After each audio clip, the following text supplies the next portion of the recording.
Hello, my name is Mike Pfaff, and this is my YouTube channel, Living in the Illusion. Now, this video, we're going to talk about a different way of looking at A Course in Miracles.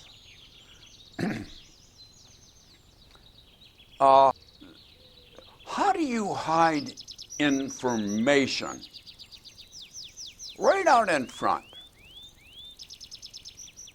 You see, a lot of organizations and people and fraternal organizations, some religious organizations have information that they do not want other people to get a hold of. So they hide it within, many times, the information that they do give you. For instance,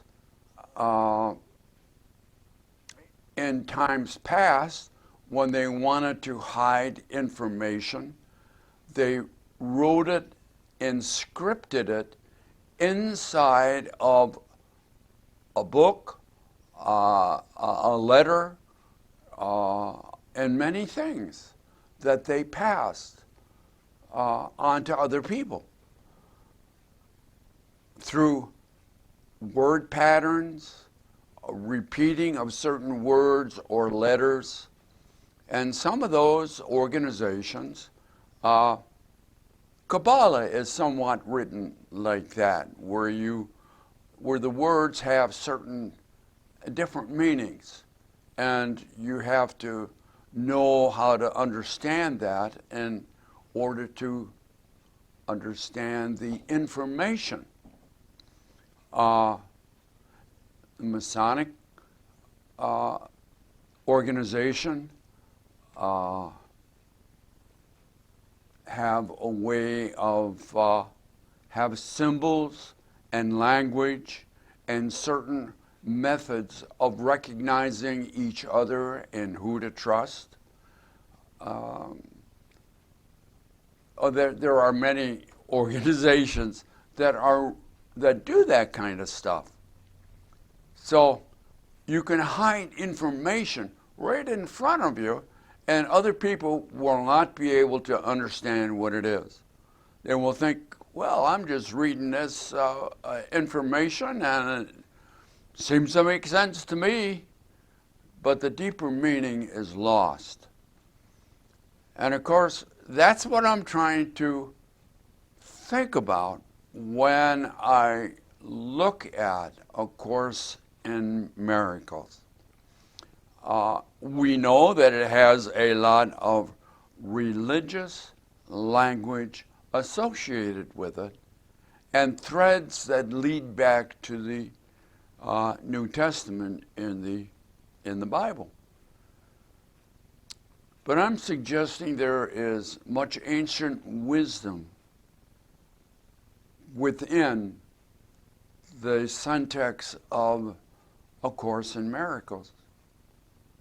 And so, as I look at it, those things kind of come to my mind. So we're going to look at one of those today and see if it makes sense to you. So I'm going to change. I'm not going to change the location because I like the calmness of being here in the forest. But I'm going to bring in my whiteboard and we're going to do some more discussion. So we'll see you in a moment. Well, we're back. And I hope this is set up right so we can use the whiteboard. You will see on it now what our topic is and what we're going to be talking about.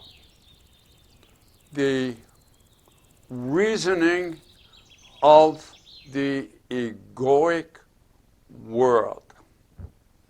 Egoic world, a funny term, but that's the illusion. That's the illusion that we're operating in.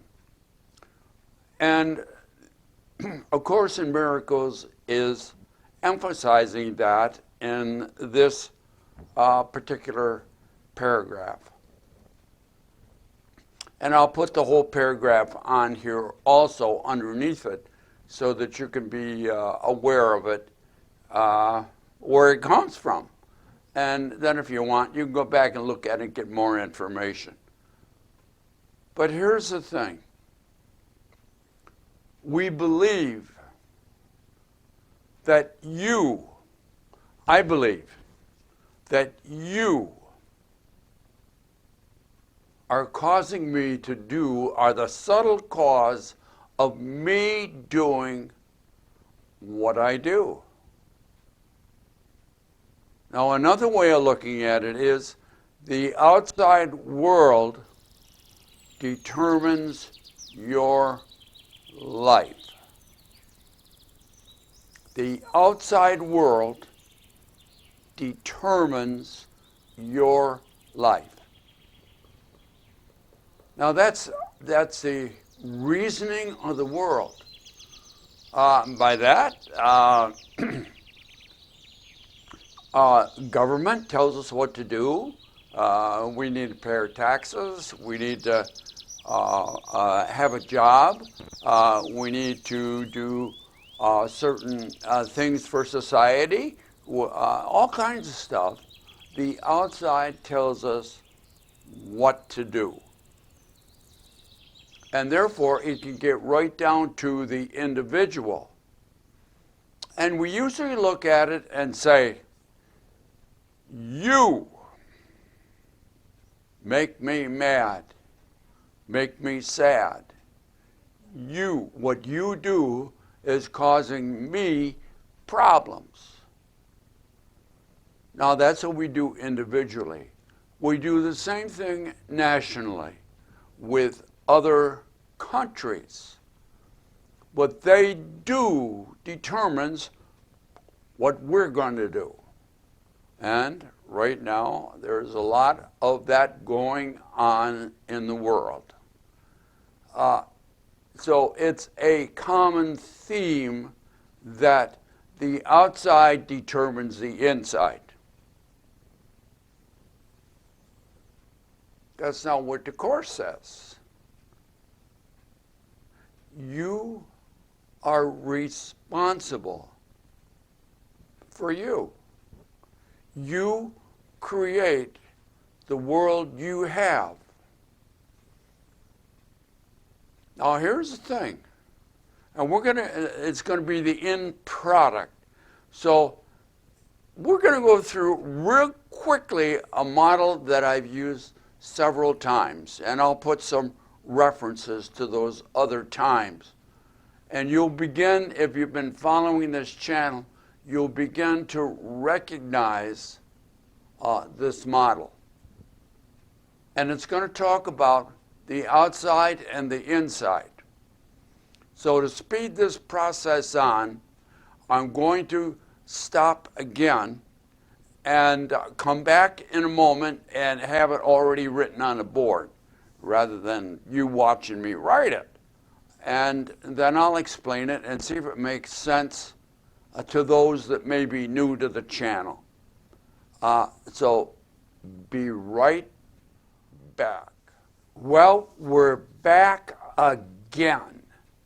And it's a little hard for me to see with the little monitor, but I hope everything is, that you can see everything on the board. I'll get closer here and see if I can see. I think most of it. There's a little bit that isn't. So let me kind of move it this way, I think. And then everything should be Okay. You're probably saying, well, why didn't he check that before? I don't remember those kind of things. Well, here's our model. And here's what we're talking about. What was on before. Mysteries. Insights that are in the Course in Miracles. That are, see, you think I got this by accident. No, it's what I interpreted from Course in Miracles. So let's just see how it works for us. Now,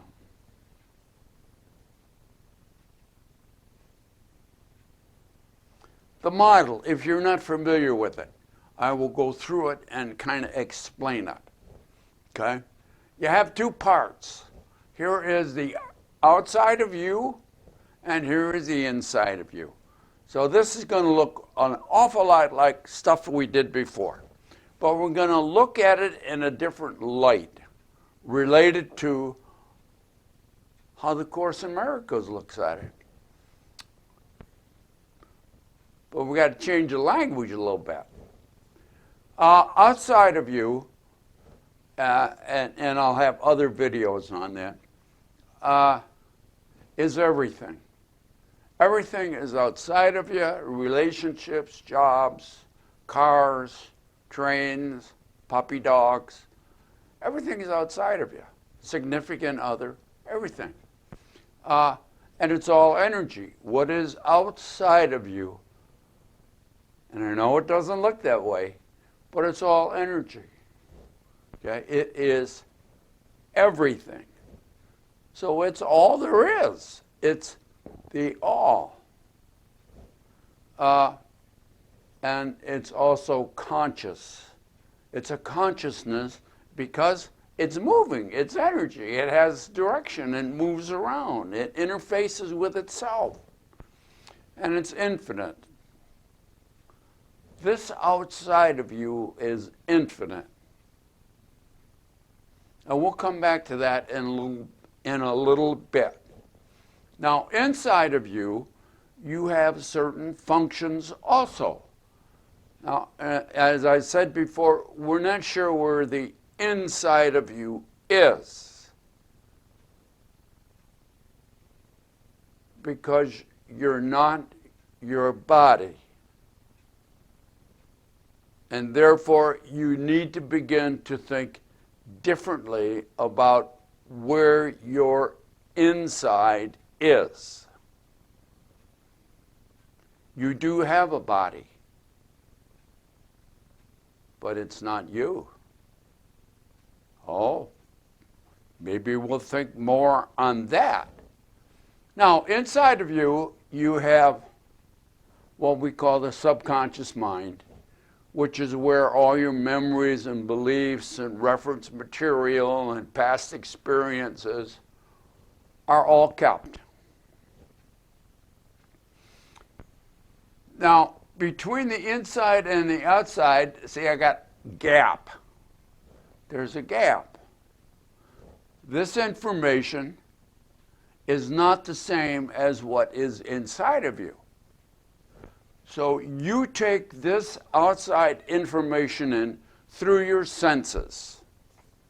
There's little senses, your eyes and your ears and your hands, touch, and your taste buds and what you smell, and other things too, but that's enough for right now.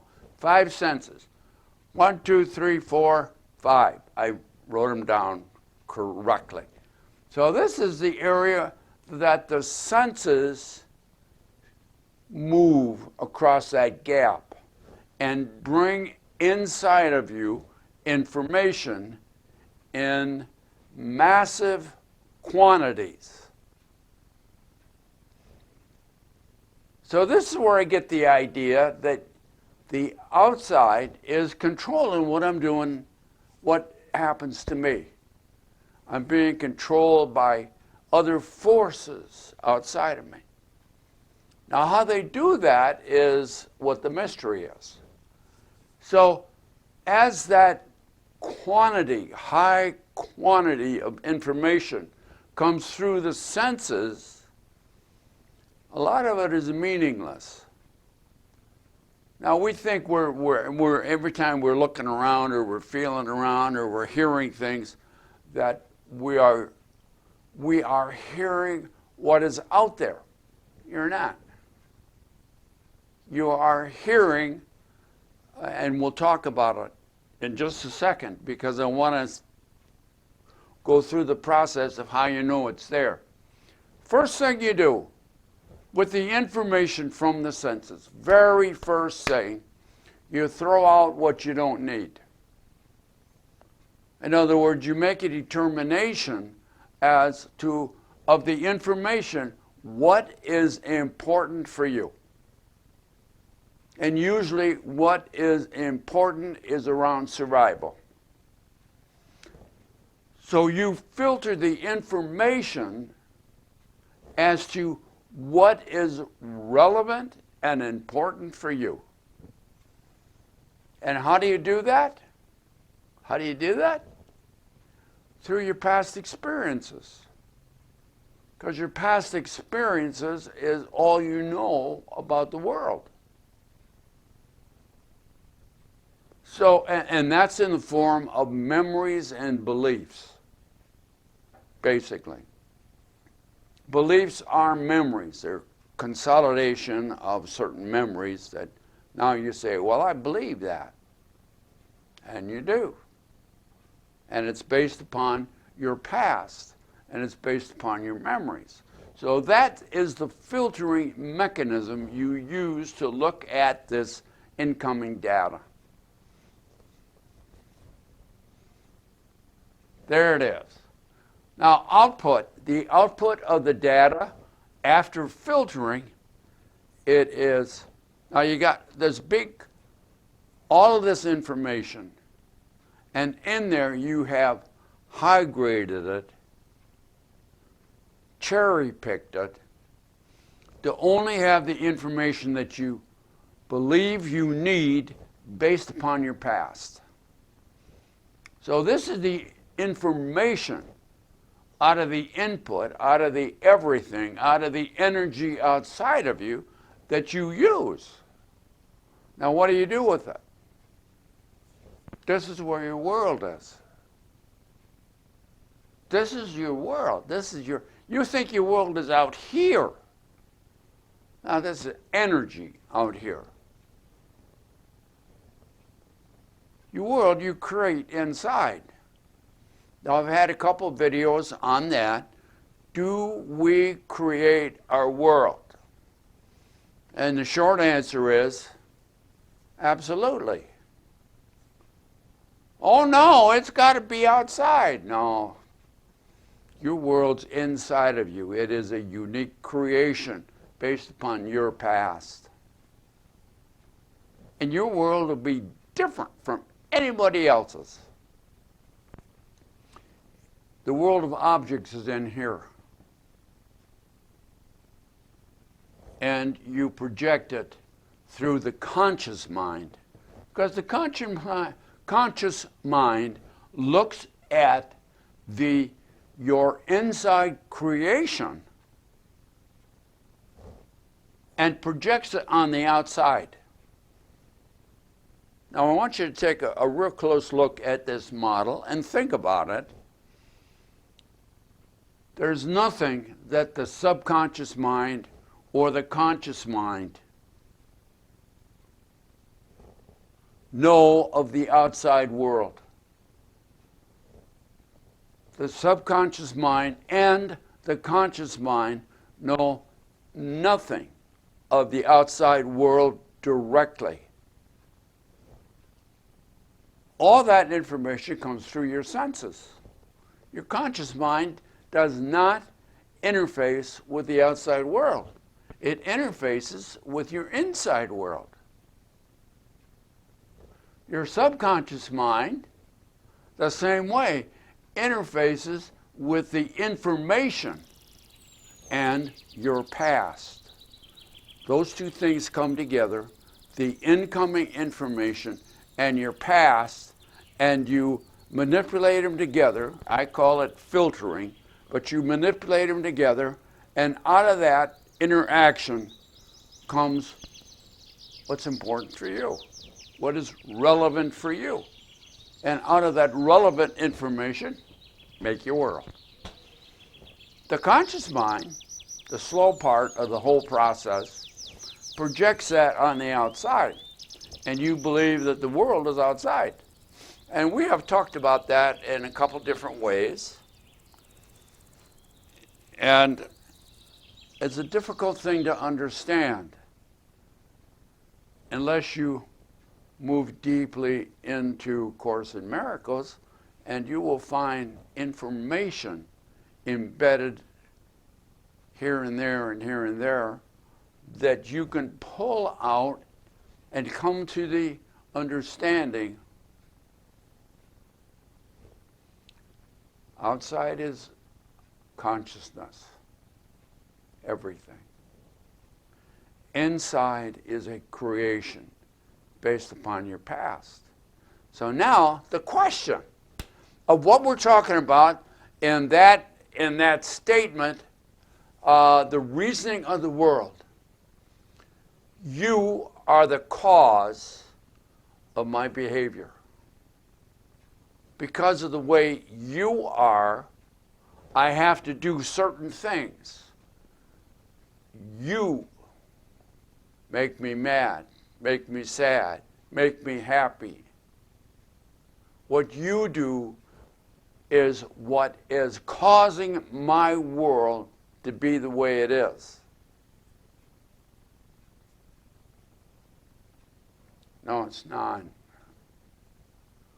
What you do to me is just energy in the outside world. It's just energy in this outside place. The senses pick the information up, and I high grade it through my past experiences with you, with everything in my life. And out of that, I construct a world, and that world is projected out here. Now, if I believe that I am projecting out here that you're my problem, the only way I can do that is by the way I'm filtering the information that's coming to me through my past. I can stop blaming you almost immediately once I heal. Now I call it healing, which is a way of changing your past. Now what is your past? What is this programming in the subconscious mind that's causing your world to be the way it is? Your memories. You change your memories and you change the filter. You change the filter, you change the high-graded data. You change the high-graded data, you produce a different world in here. You produce a different world, and the conscious mind will project a different world out here. And if the healing is complete, I won't blame you. I won't see you as the cause of my world. I will see me of the cause of my world. And when I feel complete in myself, I can enjoy you more, because I know you're not my problem. I'm my problem. And when I can fix that, I will create a different world, and I will project a different world out here. See, everything is done inside of us. Everything is in the mind first. And then we manipulate it and we create what we want to create. We see what we want to see. We hear what we want to hear. We feel a world we want to feel. And we taste and smell a world that we want. And we will so miraculously change this world. Right now, we are miraculously changing our world. And the egoic world will do its best to satisfy us. We say, well, right now I'm saying, well, I have certain allergies. I can't stand certain odors, certain smells. Oh, I'm allergic to them. You're not allergic to them. You can filter them out if you want. You can change this and your subconscious mind will filter out the things you don't want. If you are feeling like smells or touch or taste, if you are feeling them in here and say, oh, I don't like that, you haven't filtered them out. You've let them get in. So you got to change this. And then your world gets better. Then I can't blame you. That's tough because it's the ego wants to blame you. Your ego, like the egoic world, wants to blame you for how it acts.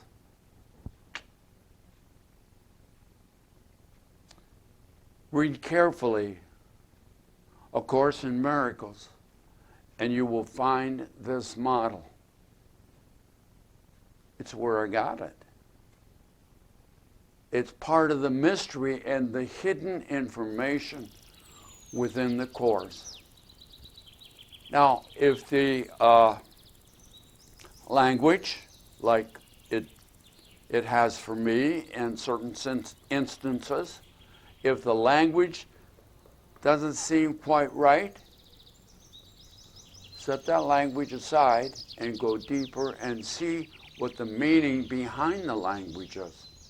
Language is only symbols. It's a secondary information system. Go behind it. See what's there. And have more fun with it. And we will see you next time we get together. Be good to yourself. And we'll talk some more. Bye now.